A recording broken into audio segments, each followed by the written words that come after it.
Ya, Assalamualaikum warahmatullahi wabarakatuh. Selamat malam semuanya. Waalaikumsalam. Waalaikumsalam warahmatullahi wabarakatuh. Waalaikumsalam warahmatullahi Bapak. Ya, sebelumnya wabarakatuh. saya ucapkan selamat datang ya bagi mahasiswa baru yang sudah bergabung dengan STT Wastu Kancana. Ini merupakan perkuliahan pertama kalian di mata kuliah konsep teknologi ya. Nah, dalam perkuliahan ini tentunya kita ada beberapa hal yang harus kita diskusikan terlebih dahulu ya sebelum mungkin masuk ke materi ya. Sebelum masuk ke materi, kita akan bahas dulu teknis perkuliahannya seperti apa ya, absensi dan aturan-aturan umum yang fungsinya untuk memudahkan kita dalam mempelajari materi ya, seperti itu. Baik, mungkin sebelumnya perkenalan dulu ya, perkenalan dulu. Ya, nama saya Yudi Raimon Ramadan. Saya di sini dosen STT Wastu Kancana yang diberikan amanah untuk mengajar mata kuliah konsep teknologi di semester 1. Kemudian kalau untuk mata kuliah yang lain, saya juga mengajar di semester 5 di RPL, Rekayasa Perangkat Lunak. Untuk saya tinggal di Purwakarta ya. Saya tinggal di Purwakarta. Jadi kalau yang berdomisili di Purwakarta ada yang membutuhkan berkomunikasi dengan saya, silakan bisa kontak saya. Nomor telepon saya ada di grup ya, silakan di situ bisa dimanfaatkan kalau misalnya ingin ada yang ditanyakan atau didiskusikan seperti itu. Nah, ini kalau dilihat dari list di sini ada sekitar 30 orang ya. 30 orang kalau yang list absen yang saya punya. Cuma saya belum kenal satu-satu ya, belum kenal satu-satu. Jadi saya minta sih Zoom-nya, nama di Zoom-nya itu nama asli ya. Jadi jangan pakai nama-nama yang nggak jelas gitu ya, pakai nama asli aja gitu, pakai nama asli. Begitu juga si fotonya ya. Begitu juga fotonya ya, fotonya juga maksudnya profile picture-nya gitu ya. Jangan pakai profile picture yang bukan diri sendiri gitu ya, pakai yang kalau mau pakai profile picture pakai wajah sendiri gitu supaya lebih mengenal saja. Dan seperti apa maksudnya supaya lebih bertanggung jawab aja sih ini siapa sih supaya enak berkomunikasinya. Kemudian di Zoom, di WA group juga ya, di WA group juga saya minta namanya juga nama asli ya, jangan pakai nama-nama yang nggak jelas gitu dengan karakter-karakter yang sulit dibaca gitu ya. Ya karena kita gunakan untuk perkuliahan gitu ya. Kalau untuk main-main sih nggak masalah ya. Kita gunakan untuk perkuliahan supaya kita lebih kondusif aja dalam proses belajar mengajarnya.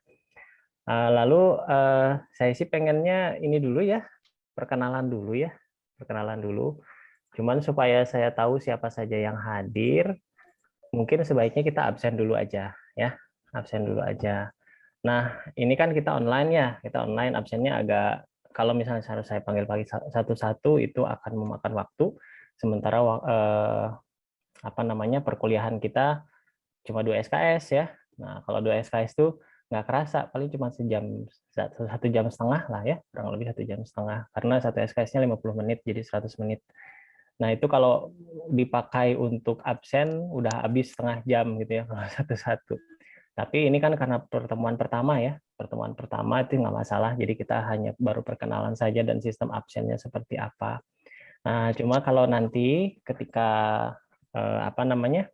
pertemuan kedua nanti minggu depan absen saya buka untuk sekitar jam 18 kurang seperempat ya. Jadi silakan nanti absen dulu. Absennya di mana? Absennya di WA group saja ya, di WA group. Nah, mungkin sekarang kita langsung praktekkan aja ya supaya bisa terlihat caranya bagaimana. Jadi di cara absennya tuliskan NIM dan namanya saja ya. NIM dan namanya saja. Ini saya buka dulu di WA group ya. Seperti ini.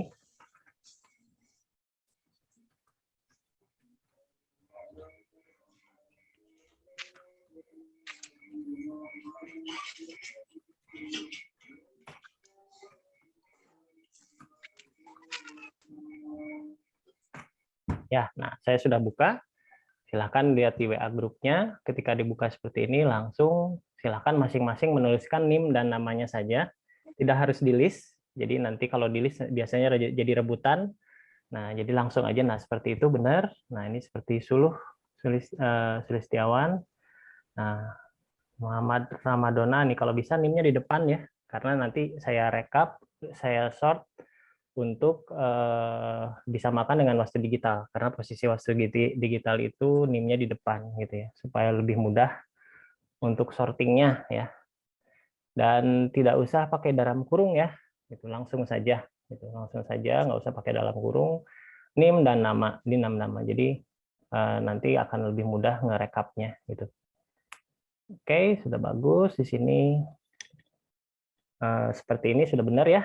Nah, jadi kalau begini akan memudahkan saya nanti untuk rekap siapa saja yang hadir gitu ya. Lalu nanti ketika saya di akhir kuliah, saya rekap semuanya yang hadir ini, kemudian saya input di Wastu Digital dan perwakilan dari kelasnya silakan memvalidasi ya. Silakan memvalidasi pertemuan ini. Itu untuk proses absennya. Seperti itu ya. Ada sekitar berapa orang nih sekarang yang hadir? 27 orang, ada 3 orang yang belum hadir. Tadi sudah ada yang izin, yang belum yang tidak masuk, nggak masalah ya. Silahkan kalau misalnya ada halangan, nggak bisa masuk, silahkan kontak saya dan bisa ganti masuk ke yang kelas pagi ya, kelas pagi. Kebetulan di semester 1 ini mata kuliah konsep teknologi oleh saya semua, jadi tinggal koordinasi aja kalau misalnya mau masuk kelas kelas pagi itu bisa ya. Sebentar ini udah trouble.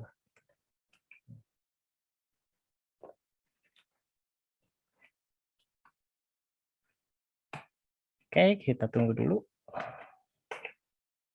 sampai absennya selesai. Ini ada berapa orang? Oke. Ya, kita santai aja ya kuliahnya. Karena sebetulnya konsep teknologi itu lebih banyak membahas tentang teori ya, lebih banyak tentang teori, tentang konsep, tentang mindset ya, tentang teknologi secara umum, dan juga tentang teknologi secara khusus yang kita sedang fokuskan yaitu di informatika gitu ya. Nanti akan saya paparkan apa saja sih yang akan dibahas selama 1 semester ya.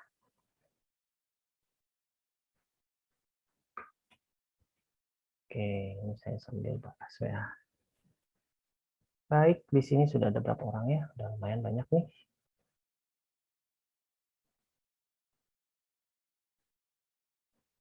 Iya.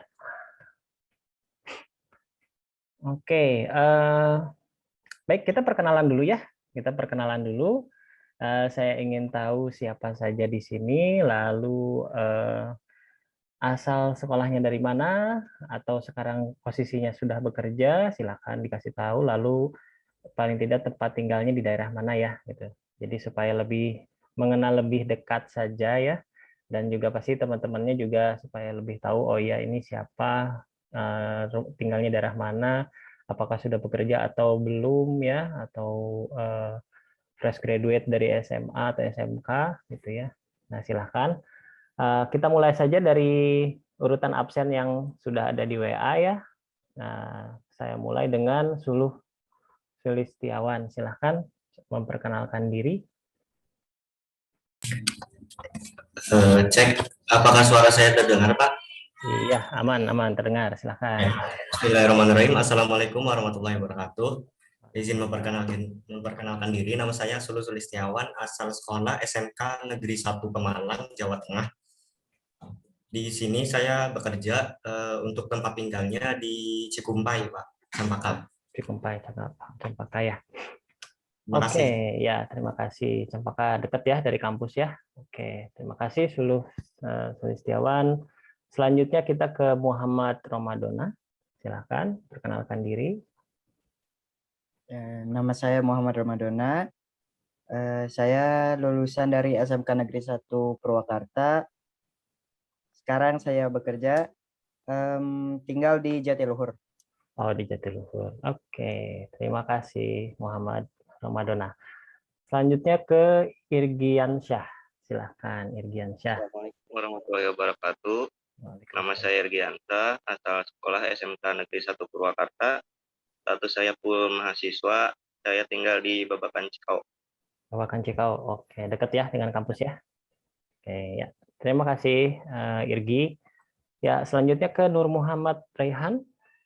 Silahkan. Apakah ada? Assalamualaikum warahmatullahi wabarakatuh. Izin memperkenalkan diri. Nama saya Nur Muhammad Raihan, asal sekolah SMA Negeri 2 Purwakarta, alamat rumah Perum Dian Anyar, status mahasiswa full.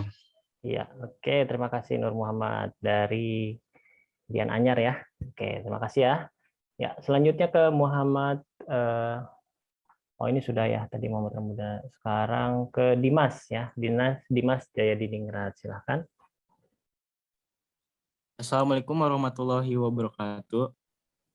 Waalaikumsalam. Izin memperkenalkan diri. Ya. Nama saya Dimas Jaya Diningrat, asal sekolah SMAN 1 Sukasari. Saya tinggal di Sukasari, full Wah. mahasiswa, Pak. Mahasiswa ya, oke. Sukasari lumayan jauh ya dari Jatiluhur ke sana lagi ya. Ya. Nah, dari kuliah berarti kalau yang offline lumayan ya butuh waktu. Atau kos atau gimana? Enggak di sana? Enggak, Pak, pulang pergi. Pulang pergi ya? Oke, lumayan ya, nggak apa-apa lah. Ya, terima kasih untuk Dimas. Ya, selanjutnya ke Rafil Muhammad Alif. Silakan Rafil.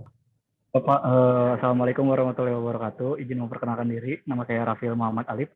Asal sekolah dari SMK N1 Purwakarta. Status bekerja, Pak. Wah, ya. Oke, sekarang baru pulang kerja nih. Masih di tempat kerja, Pak. Masih di tempat kerja. Oke, simak aja ya. Oke, ikut simak. Ya, terima kasih Rafil ya. Baik, selanjutnya ke Anggun Lisnawati. Silakan Anggun. Assalamualaikum warahmatullahi wabarakatuh. Izin memperkenalkan diri. Nama saya Anggun Lisnawati. Saya sekolah di MAN untuk status sebagai pelajar mahasiswa. Ya, oke, ya terima kasih Anggun. Tinggal di mana Anggun?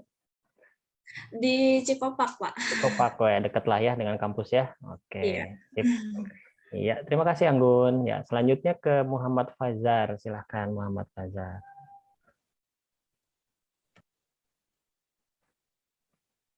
Apakah ada? Atau lagi di perjalanan Muhammad Fajar? Baik, sepertinya kita skip. Kayaknya mungkin ada gangguan jaringan atau apa, kita nggak tahu. Kita skip saja ke Iqmal Saiful Rahman. Ada Iqmal? Ada, Pak. Iya, silakan Iqmal.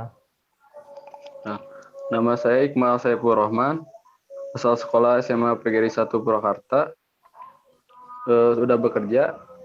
Alamat tinggal di Pasawahan. Pasawahan ya, oke. Iya, Pak. Ya. Baik, terima kasih Iqmal. Ya, selanjutnya ke Sri Hati Ardianti Putri. Oke, silahkan. Apakah ada Sri? Silakan Sri Hati, memperkenalkan diri. Kayaknya masih mute ya, atau ada masalah dengan headsetnya mungkin? Coba.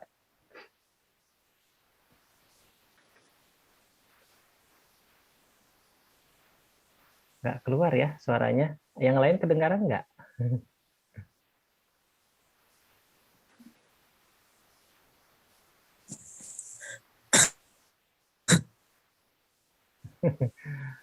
Tidak terdengar ini, sepertinya memang ada trouble ya dengan sound-nya.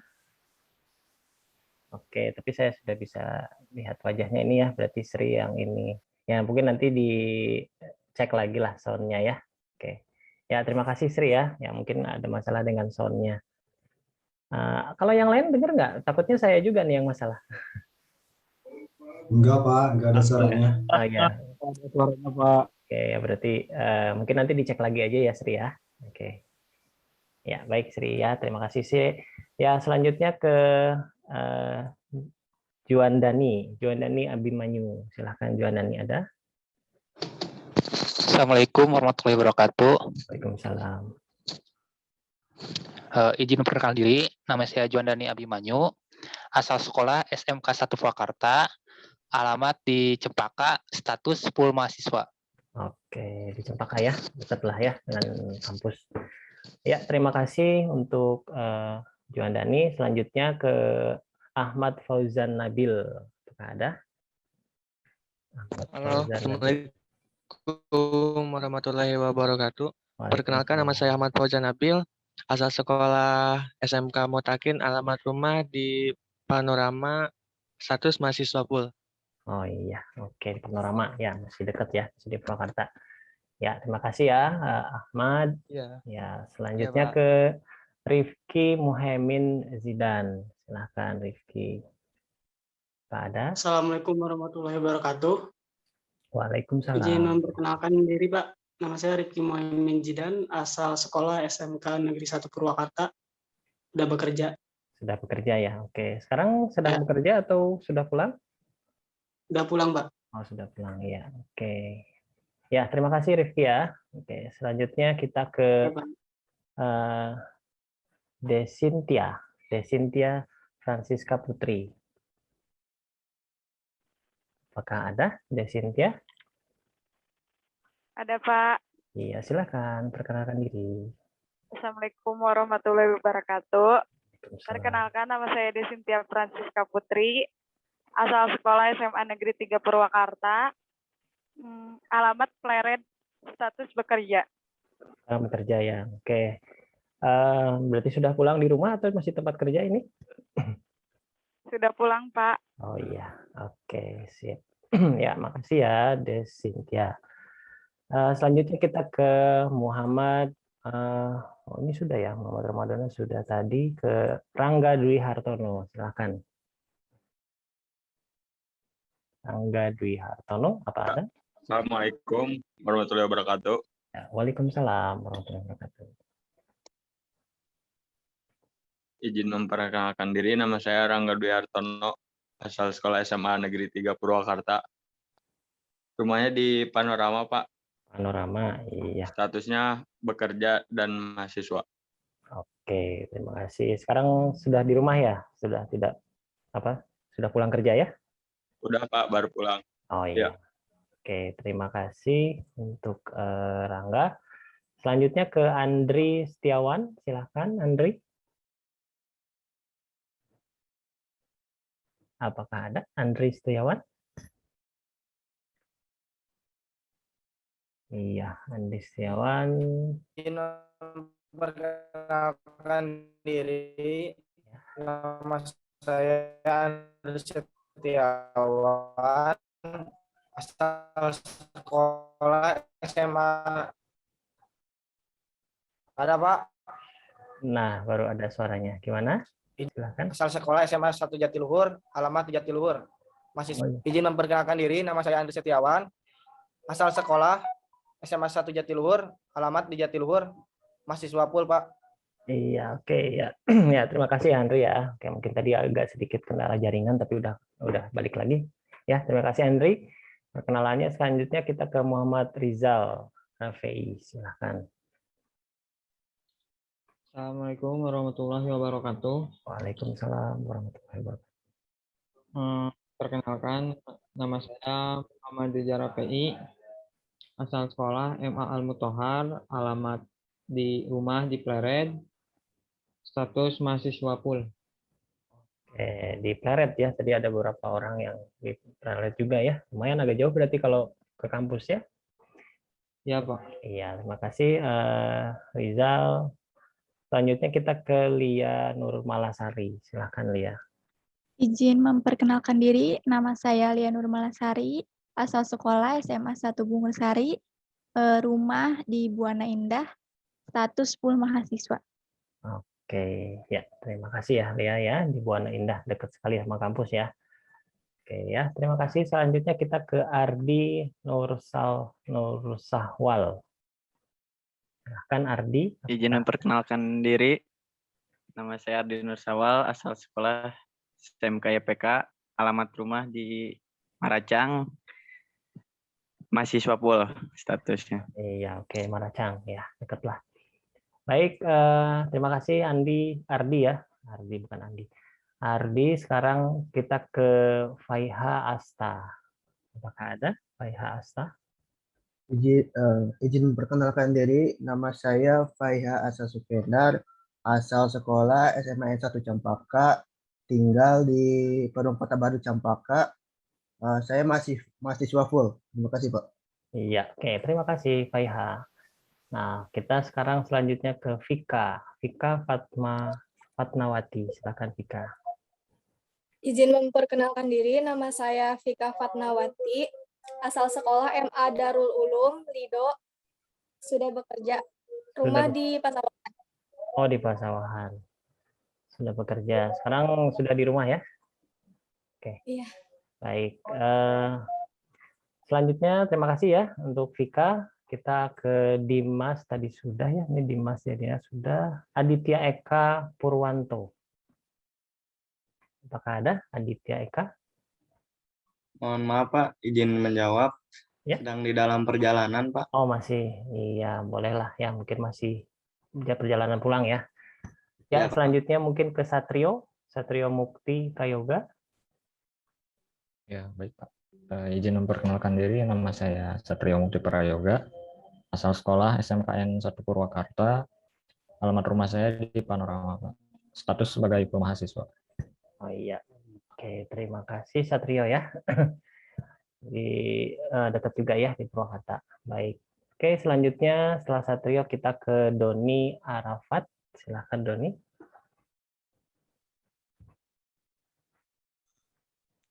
Assalamualaikum warahmatullahi wabarakatuh. Waalaikumsalam. Selamat malam semua. Perkenalkan nama saya Doni Arafat. Saya tinggal di Jalan Kopi, Klaster Cahaya Mekarwangi. Status saya pekerja. Terima kasih. Oke, terima kasih untuk Doni ya. Selanjutnya kita ke Alan Hermawan. Silakan Alan. Assalamualaikum warahmatullahi wabarakatuh. Izin memperkenalkan diri. Nama saya Alan Hermawan, asal sekolah SMKN 1 Bojong. Tempat tinggal di Sawit. Status mahasiswa full. Oh iya. Lumayan jauh ya, Bojong ya. Dari kampus lumayan ya. Ya, apa-apa lah ya. Oke, terima kasih ya Alan ya. Sekarang kita ke Matius Yudika. Adakah Matius?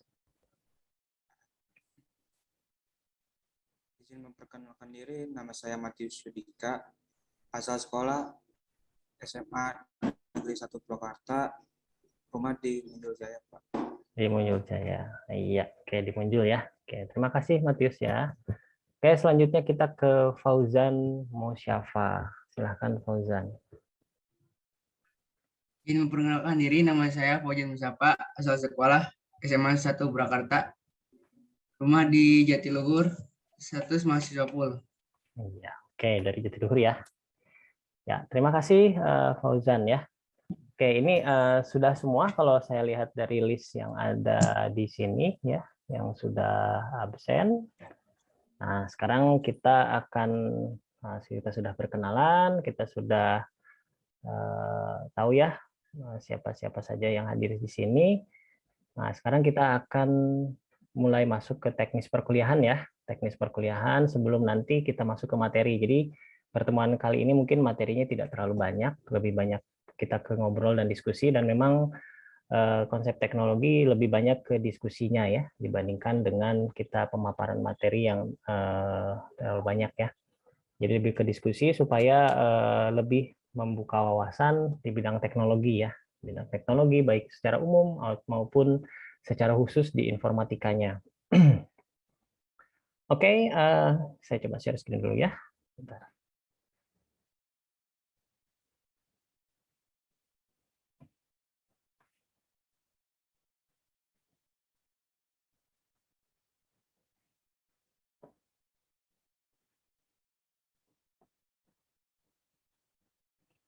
Oke, slide-nya sudah terlihat? Sudah, Pak. Oke, sudah ya. Baik.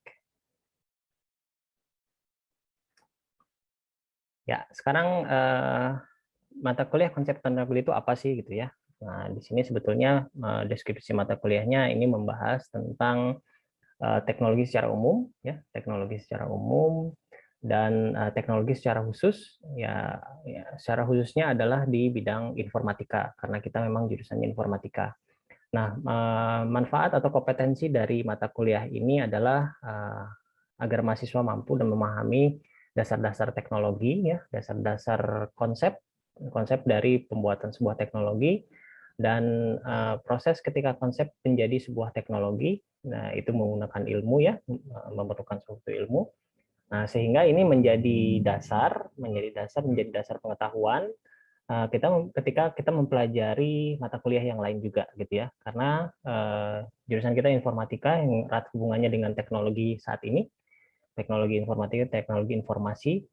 Nah, jadi mata kuliah ini diperuntukkan untuk menambah wawasan di bidang teknologi yang sedang ada atau yang masa lampau yang pernah terjadi. Kita akan bahas seperti itu.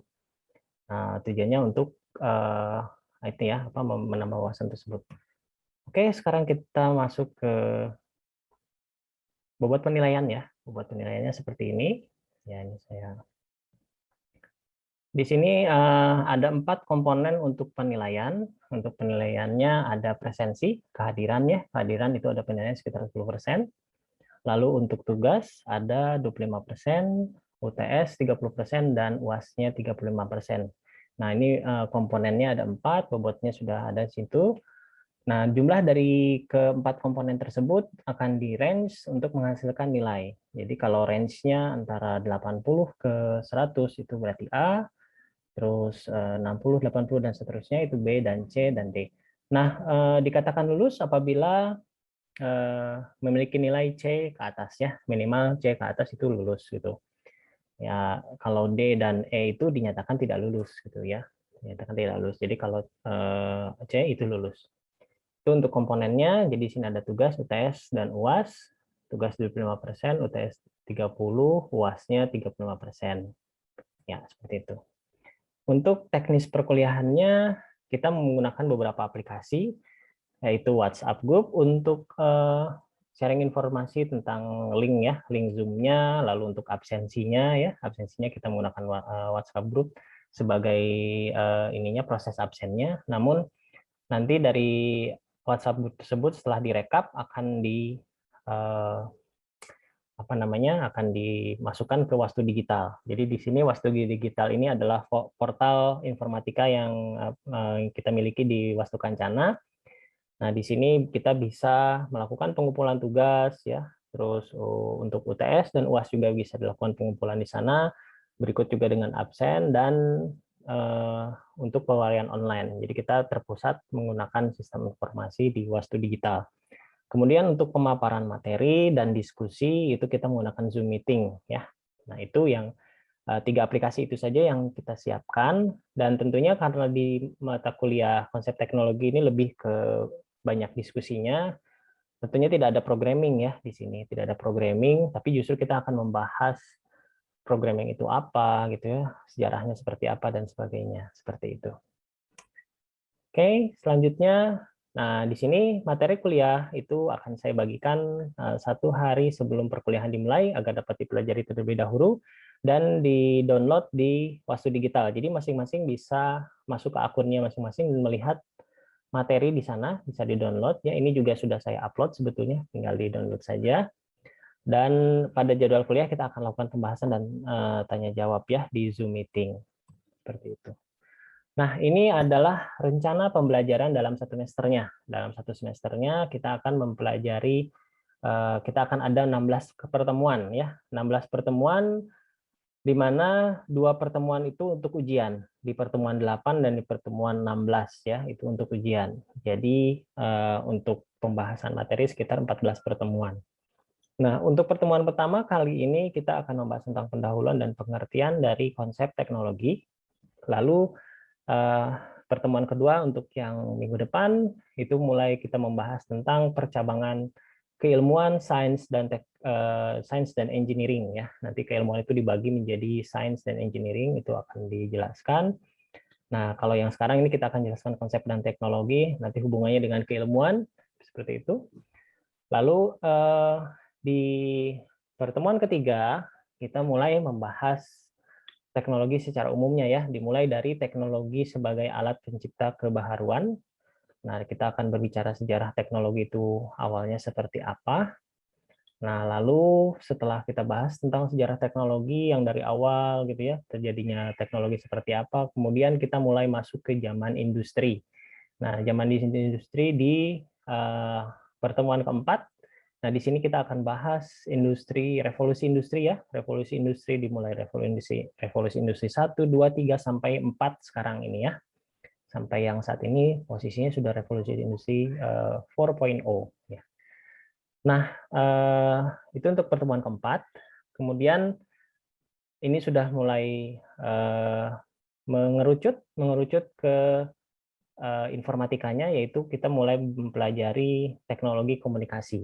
Ya, karena informatika itu tidak sangat erat hubungannya dengan komunikasi ya. Nah, walaupun teknik komunikasi juga ada, lebih khusus ada lagi, tapi di sini lebih ke alat teknologinya, teknologi komunikasi yang akan digunakan di bidang informatika. Lalu kita masuk ke pertemuan 6, ke teknologi informasi itu sendiri seperti apa, perkembangannya seperti apa, itu di pertemuan ke-6, dan masuk ke pertemuan ke-7, mulai ke komputernya.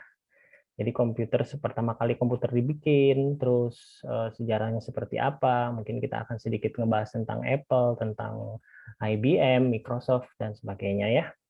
Itu kita akan bahas tentang komputer sebagai alatnya ya, sebagai alatnya yang digunakan untuk membantu pekerjaan manusia.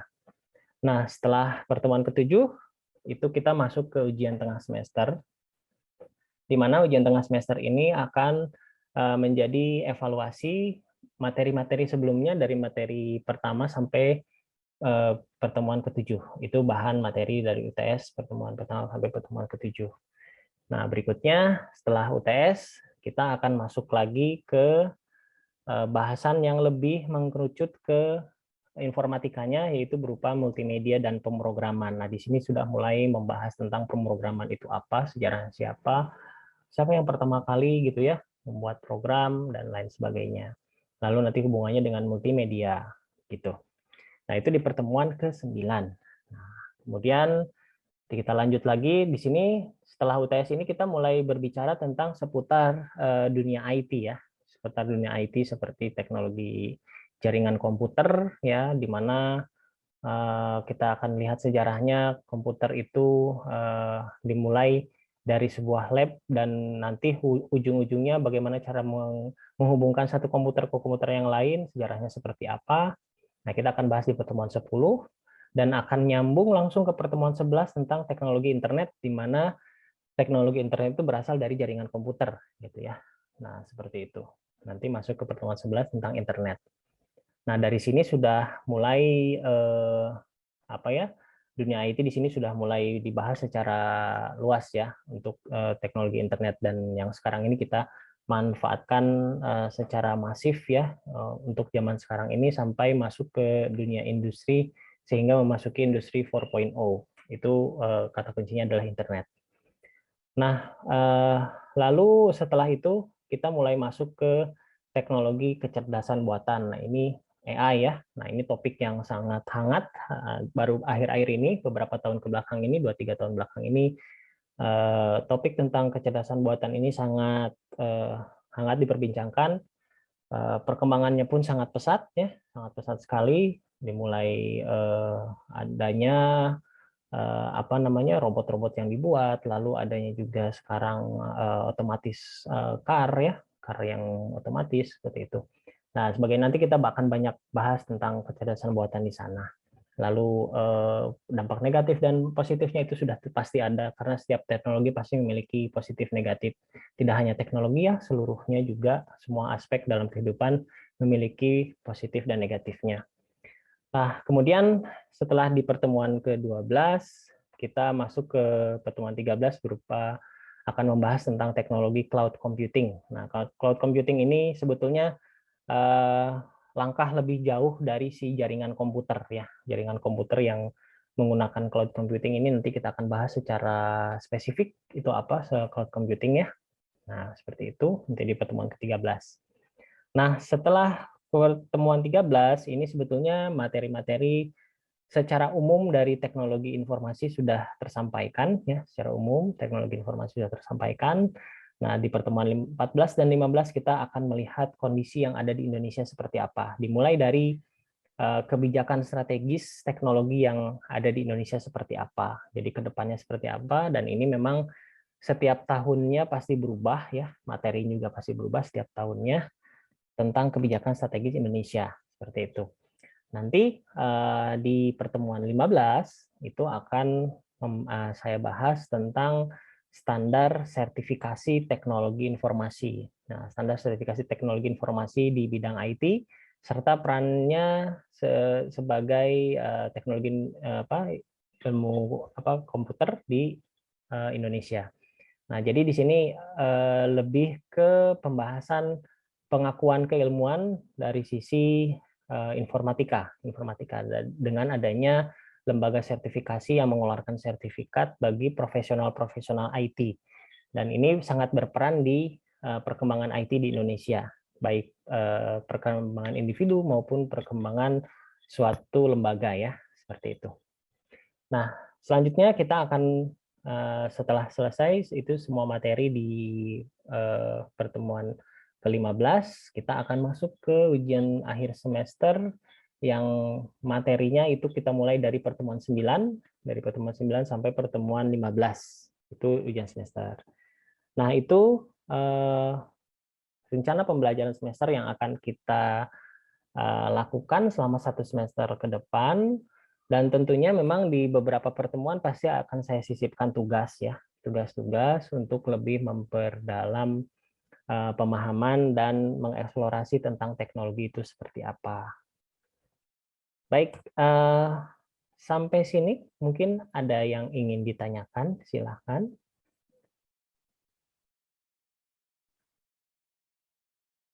Kalau ada yang ingin bertanya, silahkan bisa raise hand atau langsung aja, ya, santai aja, ya. Kita kuliah santai karena kita juga online, ya. Ya mungkin rata-rata semuanya di rumah, mungkin, tapi ada juga yang masih di tempat kerja. Nah, mudah-mudahan sih kalau misalnya ke depannya kondisinya makin membaik, ya, makin membaik. Mudah-mudahan kita bisa tatap muka langsung, ya, di kampus gitu. Kalau misalnya, ya, kita doakan saja apabila kondisinya makin membaik, kita bisa tatap muka langsung, tidak menutup kemungkinan karena memang sekarang sudah mulai khusus untuk yang praktik, ya, yang praktikum itu sudah mulai bisa dilakukan di kampus. Jadi mungkin kalau kita lihat perkembangan ke depannya dari pandemi ini kalau sudah berakhir, mudah-mudahan kita bisa ketemu langsung karena lebih enak, ya, kita berinteraksi secara langsung, ya, jadi bisa lebih terlihat ekspresinya, lebih bisa terlihat pengukuran sampai mana pemahamannya. Tapi tidak jadi masalah karena ini juga materi kuliahnya adalah teori bisa kita eksplorasi secara bersama dengan fasilitas teknologi yang sudah bisa kita manfaatkan, ya, seperti video conference ini. Oke, ada yang bertanya atau tidak? Kalau tidak, saya akan mulai masuk ke materi, ya.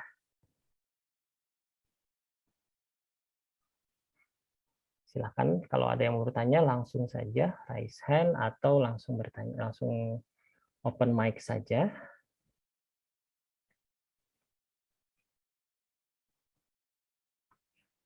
Ya, oke, sepertinya nggak ada yang bertanya, ya. Mudah-mudahan bisa paham. Kalau ada yang kurang jelas langsung saja, ya, bikin pertanyaan dan nanti kita akan diskusikan. Ya, selanjutnya mungkin kita langsung mulai masuk ke materi, ya. Kita mulai masuk ke materi dari konsep teknologi berupa pengertian dari konsep dan teknologi. Oke, ini slide-nya sudah terlihat, ya, mudah-mudahan sudah terlihat. Baik, kita mulai bahas. Nah, di sini pengertian tentang konsep. Jadi kita mendengar kata-kata konsep teknologi berarti di sini terdiri dari dua kata konsep dan kata teknologi, di mana kita harus bisa menjabarkan konsep itu apa, teknologi itu apa.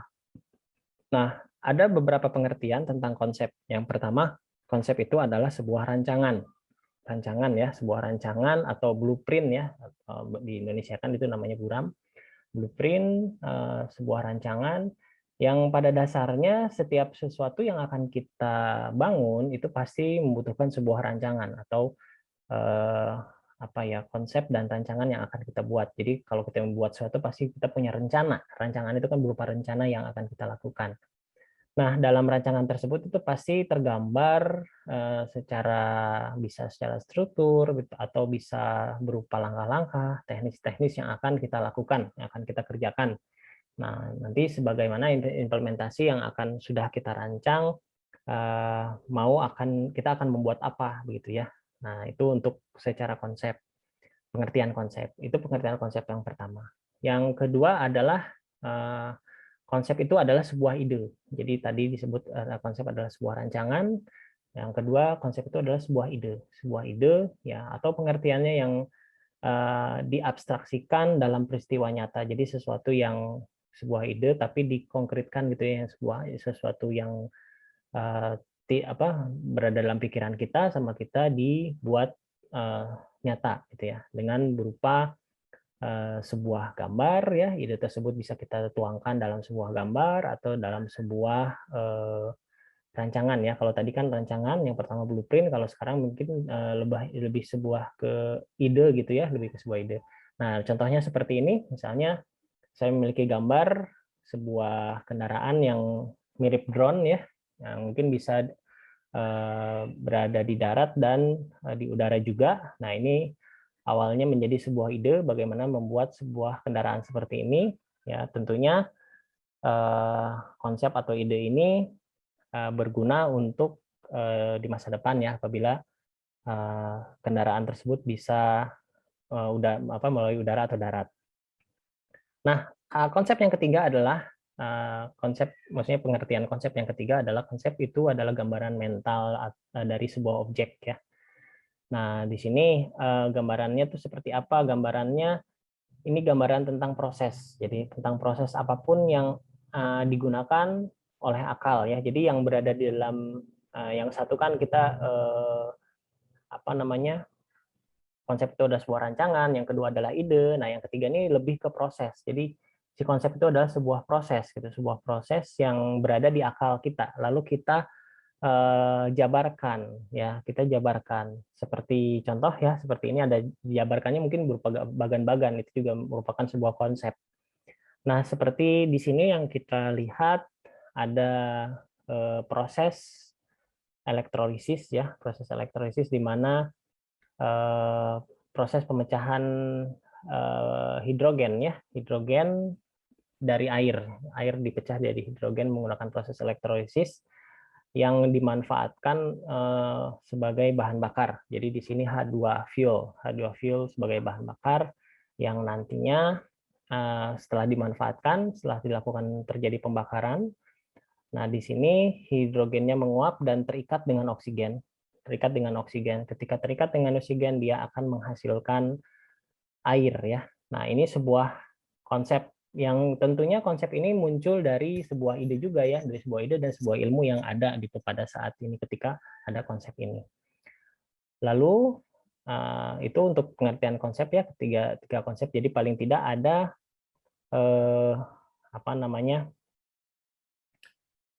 pemahaman yang kita terima, yang kita dapat bahwa konsep itu adalah pertama adalah rancangan, yang kedua adalah ide, yang ketiga adalah sebuah proses ya, seperti itu. Baik, selanjutnya kita akan bahas tentang teknologi itu sendiri apa ya. Nah, teknologi berasal dari bahasa Yunani yang berasal dari kata tekne dan logos ya. Nah, tekne dan logos. Teknologi. Jadi tekne itu artinya adalah cara, sementara logos itu artinya adalah pengetahuan. Jadi suatu cara dan pengetahuan gitu. Jadi kalau disimpulkan sih berarti teknologi itu adalah cara ya, cara melakukan sesuatu untuk memenuhi kebutuhan hidup dengan bantuan akal dan alat, sehingga seakan-akan mempermudah pekerjaan manusia. Nah, tujuannya sih ke sana. Nah, di sini yang si logosnya itu adalah si pengetahuan itu yang bisa membuat pekerjaan itu menjadi lebih mudah gitu. Itu pengertian teknologi. Yang selanjutnya pengertian teknologi yang lain adalah teknologi itu adalah sebuah metode ilmiah untuk mencapai tujuan praktis. Nah, jadi teknologi sebuah metode ilmiah untuk mencapai tujuan yang praktis, artinya tahap-tahap ya, tahap-tahap yang digunakan untuk mencapai suatu tujuan yang lebih praktis gitu ya. Nah, ini nanti akan saya jelaskan. Terus bisa juga teknologi itu disebut sebagai ilmu pengetahuan terapan. Jadi ada nanti kita akan bahas tuh di pertemuan kedua tentang sains dan engineering, di mana engineering itu adalah ilmu pengetahuan terapan yang menerapkan sains ke sebuah teknologi ya. Nah, sebuah teknologi jadi menghasilkan suatu alat. Nah, itu masuknya ke ilmu pengetahuan terapan. Makanya di sini ada yang menjelaskan, ada yang berpendapat bahwa teknologi itu adalah ilmu pengetahuan terapan. Nah, itu alasannya ke sana. Kemudian teknologi itu juga keseluruhan sarana untuk menyediakan barang-barang yang diperlukan bagi kelangsungan dan kenyamanan hidup. Jadi kata kuncinya teknologi itu berfungsi untuk membuat kehidupan kita lebih nyaman, lebih praktis dalam menjalankan sesuatu. Saya kasih contoh misalnya untuk yang metode ilmiah untuk mencapai tujuan praktis, misalnya itu kan berupa proses ya, berupa langkah-langkah atau proses. Nah, misalnya teknis untuk menanam padi ya, misalnya teknis untuk menanam padi di lereng gunung itu menggunakan tahapan seperti sengkedan. Nah, itu kan tahapan-tahapannya akan mencapai sebuah tujuannya supaya bisa menanam padi di pinggir di lereng gitu. Jadi sebetulnya itu juga maksudnya ke teknologi, maksudnya ke teknologi pertanian pada masa itu ya. Yang sekarang juga masih digunakan untuk dimanfaatkan agar tidak terjadi erosi. Nah, kemudian yang ilmu pengetahuan terapan dari sebuah ilmu pengetahuan yang tadi kita kasih contoh konsep elektrolisis yang memecah hidrogen, memecah air jadi hidrogen ya, memecah hidrogen dari air itu kan dari ilmu sains kimia ya, sains kimia. Nah, diterapkan ke industri menjadi ilmu pengetahuan terapan, maka dihasilkanlah sebuah produk berupa mesin atau mobil ya, di sini kendaraan ya, mobil yang berbahan bakar dari hidrogen, yang asal dari hidrogennya itu dari air. Jadi ada yang mengatakan bahwa ini ada dua produk ya, yang saya kasih contoh dua gambar ini. Yang pertama ini Water Energy System H2O Power, artinya ini mobilnya memang awalnya dari air, bahan bakar dari air, yang prosesnya dari yang tadi elektrolisis, memecah si hidrogen dan oksigennya dipecah dengan sistem elektrolisis yang menggunakan pengetahuan dari sains. Lalu dimanfaatkan hidrogennya untuk digunakan membakar piston yang ada di mesin. Nah, itu sehingga bisa menjalankan sebuah mobil. Lalu dikembangkan lagi berupa mobil hidrogennya ya, mobil hidrogennya sendiri. Jadi kalau yang di atas itu mungkin maksudnya proses elektrolisisnya ada di sana, reaktornya juga dibawa di sana di mobilnya. Tapi kalau yang di bawah ini sudah yang di bawah ini yang Toyota buat ini hanya hidrogennya saja dan dihybridkan dengan elektrik. Jadi mungkin ada tenaga baterainya juga ya, tenaga listriknya. Nah, kemudian ini juga yang tadi yang saya bilang konsep sebagai ide, ternyata setelah menjadi teknologi, menjadi sebuah alat, menjadi sebuah sarana ya kan yang diperlukan untuk kita. Jadi yang tadinya hanya berupa gambar sekarang sudah direalisasikan dan ternyata bisa. Nah, ini sedang dilakukan di pameran ya, pameran sebuah teknologi. Baik, nah sekarang kita akan berbicara dasar teknologi itu sendiri. Jadi dari mulai kita bicara tadi konsep itu seperti apa, lalu teknologi itu seperti apa, jadi bisa kita ambil tengah-tengahnya. Teknologi itu adalah hasil dari sebuah konsep yang memerlukan ilmu ya. Jadi memerlukan ilmu untuk merealisasikannya. Jadi untuk merealisasikan dari sebuah konsep menjadi sebuah alat, menjadi sebuah benda, dan benda itu akan menjadi sebuah teknologi baru karena disebut sebagai teknologi. Dia bisa mempermudah pekerjaan. Kalau dia tidak bisa mempermudah pekerjaan, mungkin itu bukan teknologi pada masa itu ya. Tapi kalau itu disebut baru, berarti itu sudah disebut sebuah teknologi dari sebuah konsep yang baru, yang belum pernah ada. Nah, itu makanya ada istilahnya teknologi. Nah, untuk merealisasikan si teknologi itu, kita memerlukan sebuah ilmu. Nah, di sini merupakan reaksi berantai atau urutan-urutan kejadian yang berantai dimulai dari ketika kita membutuhkan ilmu, maka kita membutuhkan sebuah proses belajar, gitu ya. Nah, di mana proses belajar tersebut diawali dari sesuatu masalah atau suatu rasa ingin tahu yang bisa kita kemukakan menjadi bentuk-bentuk pertanyaan. Nah, dari bentuk-bentuk pertanyaan tersebut, nah kita bisa mencari tahu apa sih yang akan kita butuhkan, apa sih yang akan kita buat. Nah, ketika kita sudah mendapatkan jawabannya, maka kita mulailah merancang ide kita sehingga bisa terrealisasikan menjadi sebuah teknologi. Nah, di sini saya tandai, saya garis, maksudnya saya bold bahwa proses belajar itu cirinya adalah dengan proses kita bertanya dan proses kita ingin tahu, gitu ya. Bahwa tidak bertanya atau tidak ingin tahu itu berarti tidak ada proses belajar. Itu sih indikator ya. Jadi indikator ketika kita sedang belajar itu dari proses bertanya, gitu. Kalau proses bertanyanya kurang atau rasa ingin tahunya kurang, mungkin tidak terjadi proses belajar. Atau gitu ya, memang sudah paham gitu ya. Kalau memang sudah paham, ya berarti memang wajar tidak dilakukan pertanyaan. Nah, semakin dewasa seseorang, maka seharusnya semakin canggih karena otaknya juga makin berkembang, otomatis semakin aktif sel-sel otaknya juga, sehingga semakin canggih juga cara dia bertanya dan cara dia melakukan pencarian informasi untuk konsep yang akan dia realisasikan menjadi teknologi, seperti itu. Nah, pada proses belajar, ketika kita mencari jawaban atas pertanyaan-pertanyaan kita, itu ada beberapa cara. Ada 3 cara. Yang pertama dengan cara berguru, yang kedua bisa kita dengan cara studi literatur dengan membaca-baca buku. Buku itu sumbernya dari seseorang yang menulis yang sudah diakui. Kemudian dari praktikum ya. Nah, dari praktikum. Jadi proses belajar itu tidak hanya secara teoritis saja, tapi harus dilengkapi dengan bukti dan praktik ya. Bukti dan praktik seperti contohnya ketika kita belajar karena kita lingkungannya adalah informatika ya, kita mau belajar pemrograman gitu.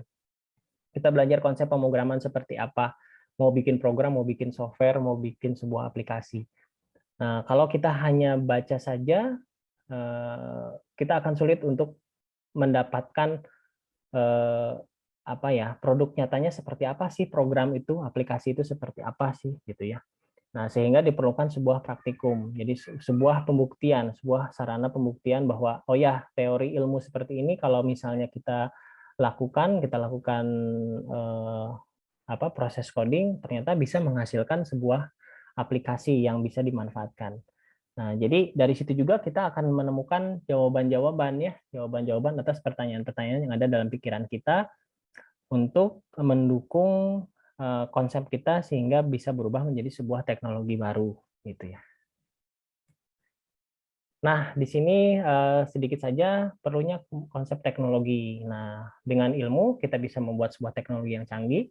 Begitu banyak cara untuk mendapatkan ilmu, tapi jika kita salah menerapkan ilmu dengan baik, ya jadi kita ilmunya tidak digunakan dengan baik, jadi ilmu tersebut tidak akan bermanfaat, malah cenderung ilmu itu jadi berbahaya ya. Seperti itu.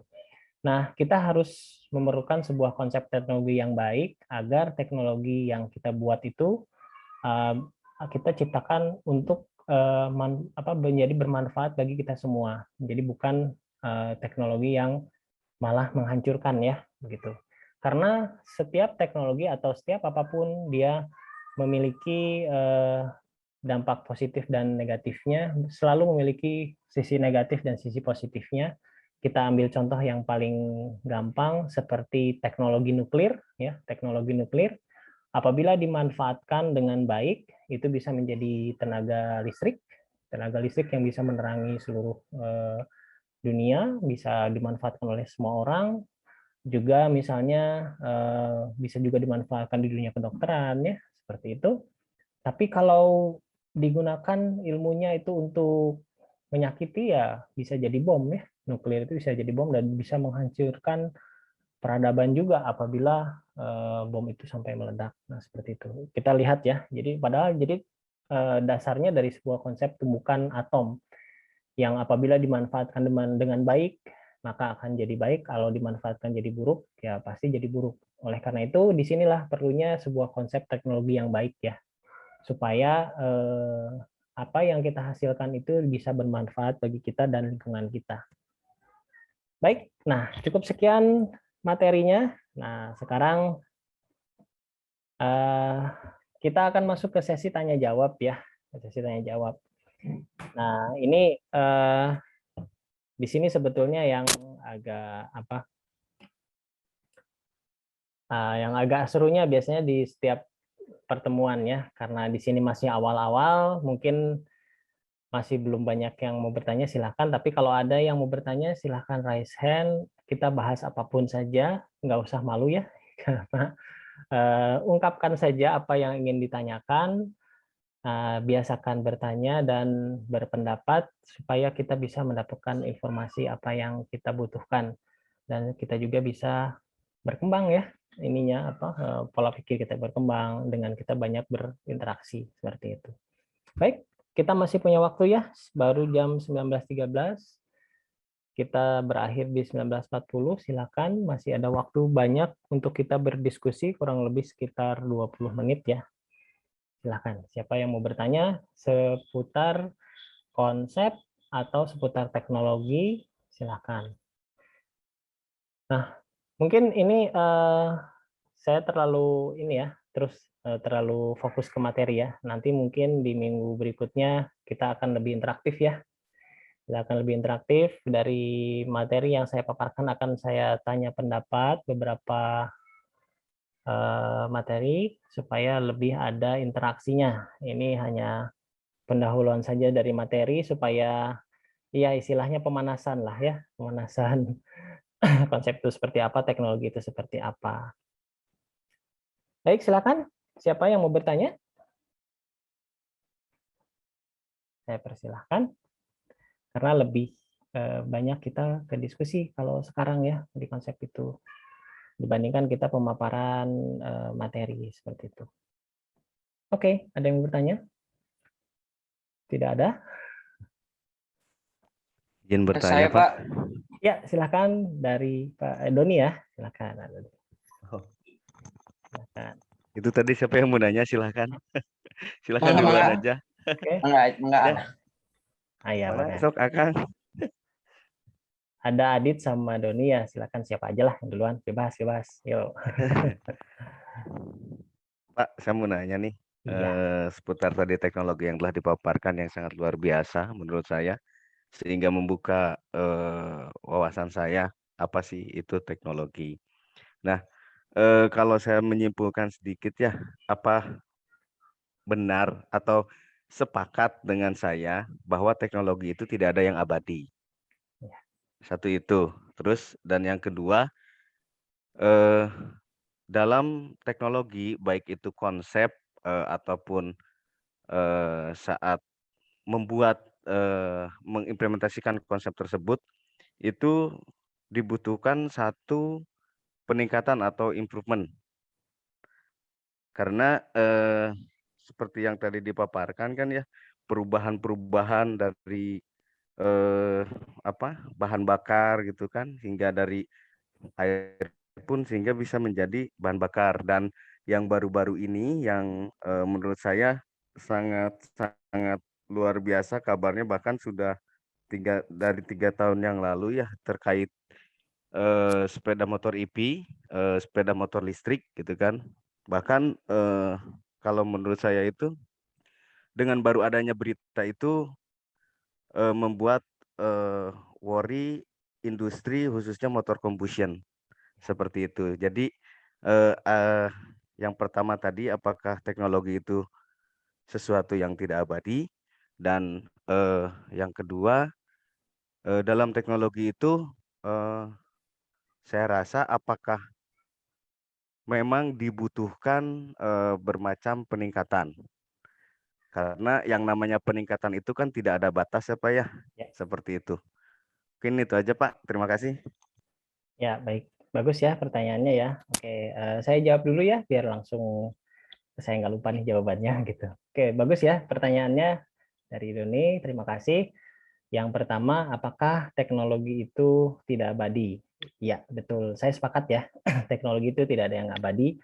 Karena kenapa tidak ada yang abadi? Karena permasalahan yang kita hadapi sehari-hari itu juga selalu ada yang baru, gitu ya. Selalu ada yang baru, ada masalah baru, ada masalah baru.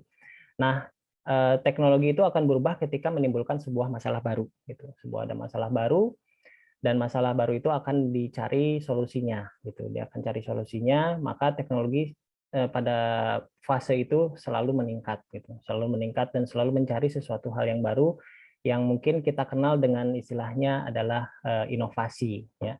Jadi sebuah teknologi itu pasti mengalami sebuah inovasi-inovasi baru yang dimana ketika inovasi itu terrealisasi menjadi sebuah teknologi yang baru, otomatis dia akan menggantikan teknologi yang sebelumnya. Seperti itu ya. Dia akan mengganti teknologi sebelumnya dan dinyatakan bahwa teknologi sebelumnya ya pasti tidak akan digunakan dan akan masuk ke fase di mana teknologi baru itu akan digunakan gitu ya. Dan memang seperti yang tadi dibahas terjadinya fase perubahan ya, teknologi itu pasti banyak dampak ya, banyak dampak terutama kalau yang pengaruhnya ke dampak yang sangat luas. Dari mulai tadi disinggung sebuah motor listrik itu akan mengancam yang combustion ya. Nah itu juga pasti ya karena ada apa di mana masa transisi ketika terjadi perubahan teknologi yang awalnya sudah nyaman dengan teknologi yang lebih lama masuk ke fase teknologi yang lebih baru. Dan fase transisi itu pasti dianggap wajar di setiap perubahan teknologi. Dan memang pasti ada pro dan kontra, pasti banyak pro dan kontranya. Nah itu juga yang menyebabkan kalau bisa dilihat sebetulnya ya teknologi tentang elektrolisis yang memecahkan air jadi misalkan hidrogen dari air itu teknologi elektrolisis itu sudah ditemukan oleh Tesla. Bukan perusahaan Tesla ya, tapi Nikola Tesla. Tapi mengapa sampai sekarang tidak direalisasikan? Karena memang masih banyak pro dan kontra mengenai hal tersebut. Itu yang panjang sekali. Karena terutama dari bahan bakar fosil ya, bahan bakar fosil yang masih mendominasi di sini. Tapi ketika terjadi masalahnya apa? Mungkin pada awal-awal penggunaan bahan bakar fosil itu masih dianggap aman gitu. Tapi dengan level sekarang dengan tingkat polusi yang sangat tinggi, nah di situ kan ada masalah baru ya. Nah si masalah baru itu orang mulai mencari alternatif baru. Nah jadi inovasi mulai keluar, mulai dilirik, mulai diambil ketika ada suatu masalah baru yang sekiranya bakal mengancam keseluruhan gitu ya. Nah makanya betul sebuah teknologi memang tidak abadi dan memang betul juga di setiap teknologi itu pasti ada inovasi untuk memperbaiki atau untuk mengupgrade teknologi yang ada yang gunanya juga untuk mengatasi suatu masalah. Dan memang kalau dilihat dari dasar itu kalau nggak ada masalah ya udah biarin aja gitu ya. Nah, selama masih bisa diterima dengan baik ya mungkin masih dipertahankan. Tapi kalau sudah mulai sebagian besar masyarakat menggunakan teknologi baru ya otomatis teknologi lama akan hilang ya seperti itu. Bahkan mungkin nggak akan digunakan lagi. Itu untuk yang contoh ya untuk yang listrik dan air. Maksudnya bahan bakar fosil. Ada contoh yang lebih jelas lagi itu tentang ini yang sehari-hari kita gunakan itu adalah handphone ya. Handphone zaman dulu, zaman awal-awal di tahun 90-an itu belum bisa internet ya, belum bisa. Dia hanya bisa mungkin mengirim pesan SMS dan telepon saja gitu ya. Tapi kita lihat dengan seiring perkembangan waktu, tiap beberapa tahun sekali ganti upgrade. Nasib dari produsen yang memproduksi handphone yang lama ya hilang gitu ya. Dan mau nggak mau si produsen tersebut dia harus mengupgrade terus si teknologinya supaya tidak tertinggal dengan yang lain.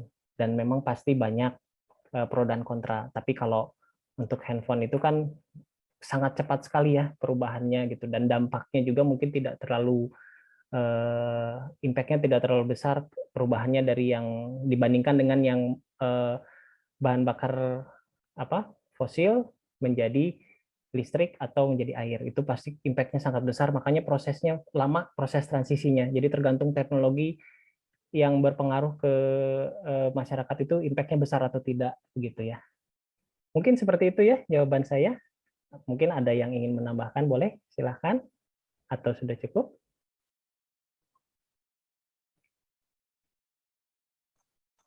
Oke Pak, terima kasih. Tadi boleh saya bertanya lagi, Silahkan, discuss silahkan. lagi. Silahkan. Tadi kan disinggung inovasi, mungkin bagi rekan-rekan yang di sini ya bersama kita di kelas ini, mungkin pernah mendengar atau bahkan baca tulisan inovasi kan seperti itu ya. Tapi bagi yang rekan-rekan yang sudah bekerja mungkin sudah paham apa itu inovasi yang dipaparkan oleh Bapak tadi. Triggernya bisa dari masalah gitu kan, seperti itu. Masalah kalau menurut saya sepakat inovasi itu bisa kita mulai dari masalah, itu jelas karena satu masalah itu bisa langsung impact-nya terasa ya ke kita, atau mungkin bisa dari satu keinginan. Satu keinginan yang notabene itu kita telah melakukan satu survei sehingga bisa dibilang ada namanya voice of customer gitu kalau di bahasa pemasaran ya, seperti itu Pak ya. Sehingga kalau kita ngutip dari sejarahnya tadi yang handphone ya, seperti Nokia yang dulu digadang-gadangkan. Ya, betul. Dari awal pokoknya kalau nggak poliponik yang pada baru lulus kayaknya nggak tahu poliponik itu apa. Dulu kan paling keren ya Pak poliponik itu, nah seperti itu. Jadi dari konsep teknologi ini tuh sebenarnya kalau menurut saya pribadi nih bisa kita terapkan dalam pola pikir kehidupan sehari-hari, terutama ya rekan-rekan yang masih muda. Makanya inovasi itu kan sama dengan perubahan ya Pak ya. Ya, betul. Perubahan, peningkatan ke arah yang lebih baik lagi, seperti itu. Jadi sehingga tidak ada batasan yang namanya inovasi. Bahkan setelah kita bisa mengimplementasikan inovasi itu, sehingga menjadi suatu wow efek itu terhadap orang lain gitu kan. Kok bisa sih bikin seperti itu gitu. Nah, kalau menurut saya nih buat rekan-rekan yang khususnya yang masih benar-benar baru lulus gitu kan ya, belum ngalamin kerja. Biasanya kan kalau di tempat kerja itu ada yang namanya kaizen, perubahan dari hal yang paling kecil gitu kan, seperti itu. Mungkin itu Pak penambahan dari saya. Jadi secara garis besar saya juga sepakat bahwa inovasi itu bisa dimulai dari satu masalah dan dari satu keinginan, baik itu keinginannya yang pasti ataupun yang bahkan yang nggak reasonable banget gitu Pak. Terima kasih. Iya, oke, makasih. Ya, bagus sekali ya, memang betul. Saya sepakat juga dengan pendapatnya ketika teknologi itu ada inovasi, dan inovasi itu memang diawali dari sebuah permasalahan yang ingin dipecahkan atau dari sebuah keinginan ingin meningkatkan ya, ingin meningkatkan proses yang didapat gitu ya. Itu memang bisa ditimbulkan sebuah inovasi-inovasi baru atau ide-ide baru.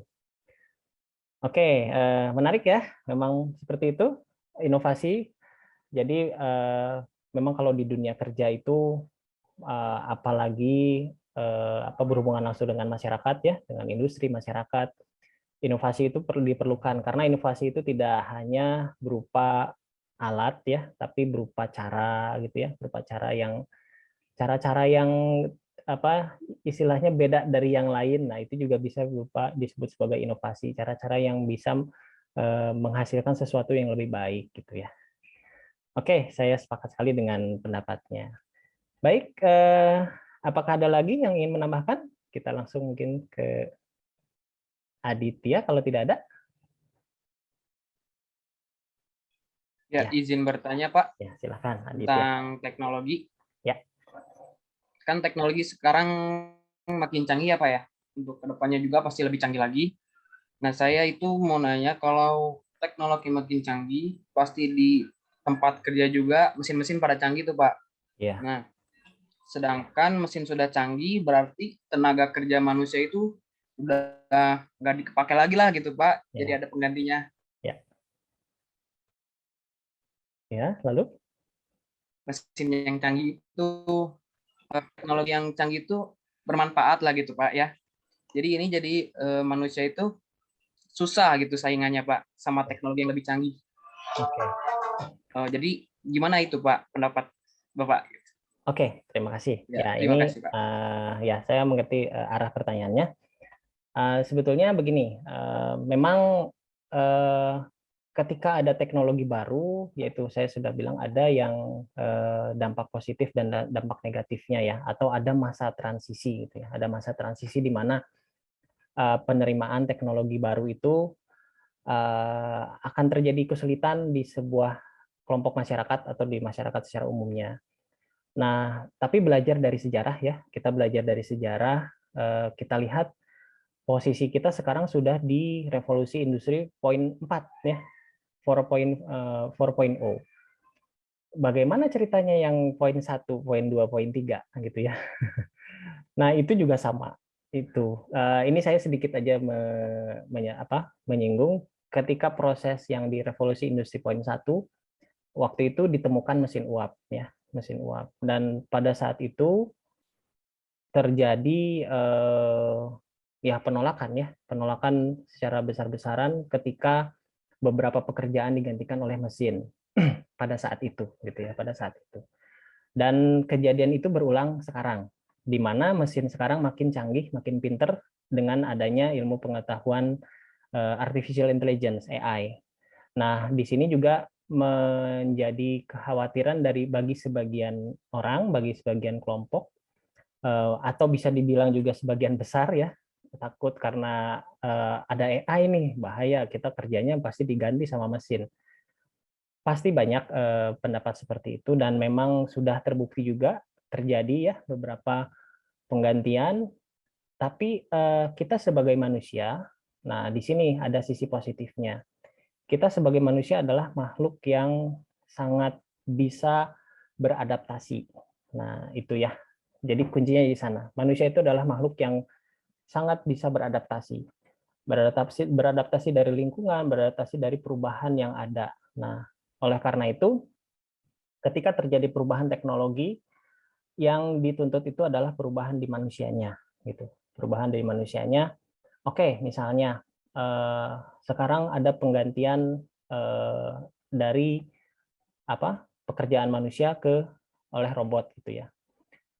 Seperti contohnya kayak di industri mobil lah ya, kayak contoh mobil gitu kan, ada beberapa pemasangan kayak pemasangan komponen-komponen itu sudah menggunakan pakai robot gitu, yang dimana pemasangan komponen itu yang awalnya dilakukan oleh manusia, tapi dilakukan secara terus-menerus ya, rutin terus-menerus gitu.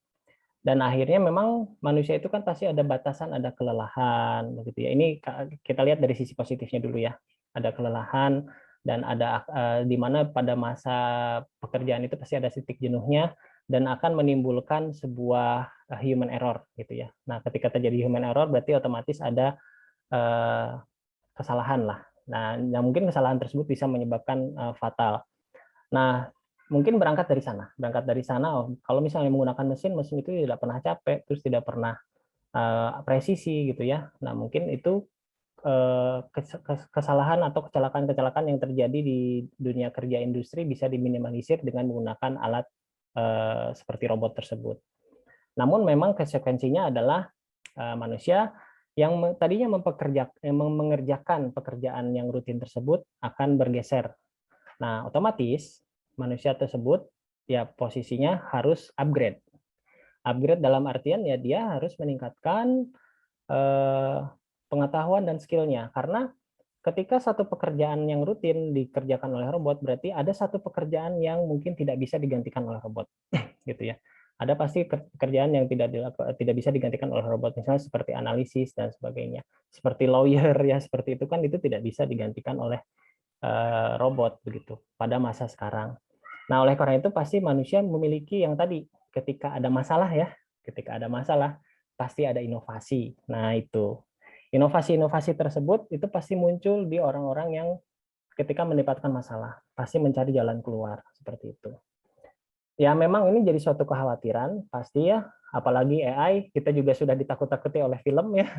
Wah, nanti ini kita dikuasai sama robot nih gitu ya. Nah, itu sudah menjadi bahasan hangat ya, dan bahkan Elon Musk juga yang memiliki Tesla juga menyampaikan kekhawatirannya tentang perkembangan AI yang sangat luar biasa kalau tidak diatur ya oleh kebijakan-kebijakannya. Nah, mungkin kita sebagai manusia ya harus selalu meningkatkan kemampuan, open minded ya, mencari cara bagaimana kita bisa tidak kalah gitu ya, tidak kalah dengan, atau bukan tidak kalah ya, maksudnya kita bisa mengikuti gitu, kita bisa mengikuti perkembangan gitu, karena pasti juga ada jalan. Kalau menurut saya pasti ada jalan, karena kita belajar dari sejarah gitu ya, dari sejarah ketika waktu revolusi industri 1, 2, 3 itu banyak terjadi perubahan, terjadi PHK juga ketika mesin sudah mulai masuk ke industri. Nah, sekarang juga mulai ini ke AI. Nah, pasti ini fase kita mencari peran baru gitu. Manusia sebagai peran baru sebagai apa ya di era digital sekarang gitu. Nah, ini yang mulai harus kita cari sama-sama apa saja yang akan kita maksimalkan bagi manusia. Mungkin itu ya pendapat saya. Tapi satu lagi sih, ada satu konsep di mana Society 5.0 yang diusulkan oleh Jepang, di mana Jepang itu dia mengusulkan semua pekerjaan-pekerjaan yang sifatnya rutin itu bisa diambil alih oleh robot atau AI. Nah, idenya begitu, ketika sebuah pekerjaan-pekerjaan otomatis kehidupan manusia akan lebih nyaman gitu ya, akan lebih nyaman. Dan ketika kehidupan lebih nyaman, manusia akan lebih fokus untuk meningkatkan kreativitas.